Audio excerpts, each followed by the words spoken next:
The Los Angeles Chargers have turned the AFC West upside down. Nobody expected them to storm out to a 3-0 record, and the shocking part is how they did it. These weren't easy wins against rebuilding teams. They beat Patrick Mahomes and the Chiefs on international soil, they silenced the Raiders under the lights of Monday Night Football, and then they outlasted the Broncos in a bruising home battle.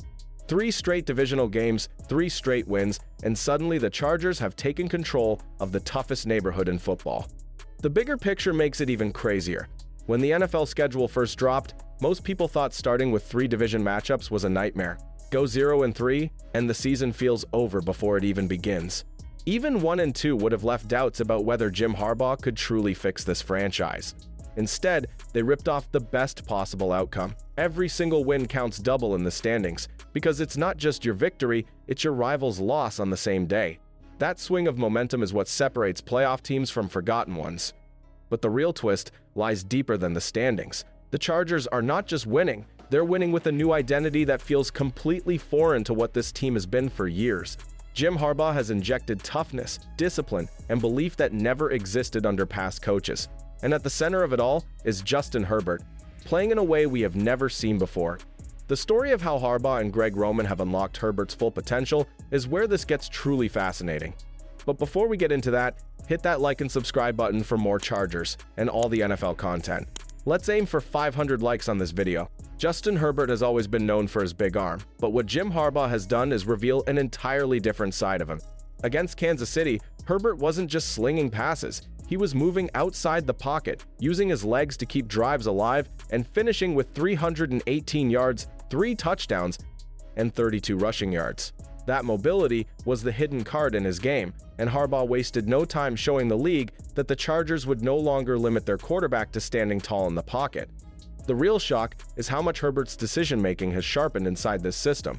Last season, he threw only 3 interceptions, and already this year, his ball placement has been surgical. The coaching staff has embraced simple concepts like slants and curls to build rhythm, then used them to set up the deep shots that break games open. It is not flashy play design like some coordinators around the league, but it is ruthless in efficiency. When pressure rises, Herbert looks calmer, more confident, and far more dangerous than he ever did under previous regimes. And the defining moment came in the Broncos game, when Denver's pass rush hit him 14 times, yet he still pulled off the throw that people are calling one of the best of his career. With chaos collapsing the pocket, he slipped free and found Keenan Allen in the end zone for a touchdown that silenced the stadium. That single play summed it up. Herbert is no longer just talented, he's becoming the kind of quarterback who thrives when everything is falling apart. And while he's grabbing headlines, the sudden rise of his receiving core might be the most overlooked part of this entire transformation. The Los Angeles Chargers just turned the receiver room into a problem no defense wants to solve. Quentin Johnston has stepped into the spotlight and stayed there, not with one wild night, but with steady deep strikes that change games. His line tells the story with 14 catches, 239 yards, and 3 touchdowns. And the bigger shift is confidence. He looks calm, he looks connected, and when the ball is in the air, he looks certain. That is how a downfield threat becomes a first read, not a gamble. Keenan Allen is the cool counterpunch.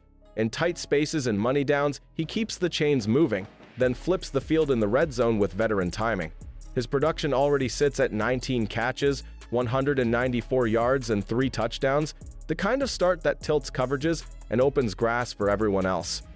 Ladd McConkey is the glue on third down with 15 catches for 163 yards, slipping into windows and breaking out on time. Then the room added a fresh spark when rookie tight end Oronde Gadsden made his first NFL appearance and hauled in tough catches over the middle. With every route, the picture gets clearer. You cannot double one guy and live with the rest. What nobody is talking about is how this passing wave sets the table for the next punch. If second-level defenders keep widening to handle Johnston and Allen, and nickel corners shade toward McConkey, the lanes inside begin to breathe. A rookie back has already flashed the burst to punish that space, and the way he balanced the final minutes told its own story. If the ground game rises to match the air attack, the Chargers' offense will feel complete.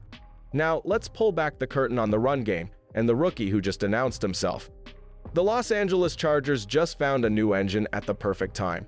Rookie Omarion Hampton stepped in and changed the rhythm of the offense with balance and burst.